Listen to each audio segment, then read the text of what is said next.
দীর্ঘ প্রচেষ্টায় নিয়ন্ত্রণে আসার পর দেশে আবারও বাড়তে শুরু করেছে প্রজনন হার।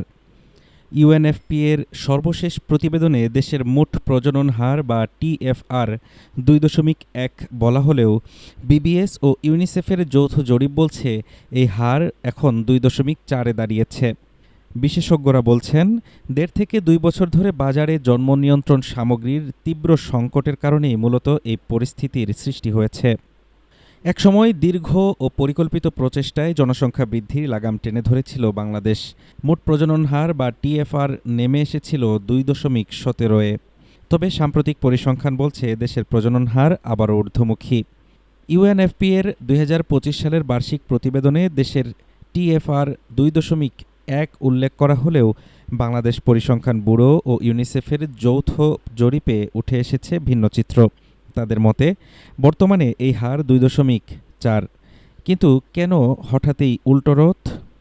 জনসংখ্যাবিদ ও বিশেষজ্ঞদের মতে গত ১.৫ থেকে ২ বছর ধরে চাহিদার তুলনায় মাঠ পর্যায়ে জন্ম নিয়ন্ত্রণ সামগ্রীর সরবরাহ ছিল অপর্যাপ্ত। আর এই ঘাটতি প্রজনন হার বৃদ্ধির অন্যতম প্রধান কারণ। এদিকে পরিবার পরিকল্পনা অধিদপ্তর স্বীকার করেছে আমলাতান্ত্রিক জটিলতার কথা। আগের খাতের মেয়াদ শেষ হওয়া এবং নতুন কর্মসূচির টেন্ডার প্রক্রিয়ায় বিলম্বের কারণেই এই সংকট তৈরি হয়েছিল। যদিও পরিবার পরিকল্পনা অধিদপ্তরের মহাপরিচালক ডক্টর জিন্নাত রেহানা জানিয়েছেন, নতুন কর্মসূচির অধীনে ক্রয় প্রক্রিয়া শুরু করতে কিছুটা সময় লাগলেও আগামী ১৫ মাসের মধ্যে পিল, কন্ডোম, ইনজেক্টেবল সহ সব সামগ্রী সংগ্রহ করা হচ্ছে।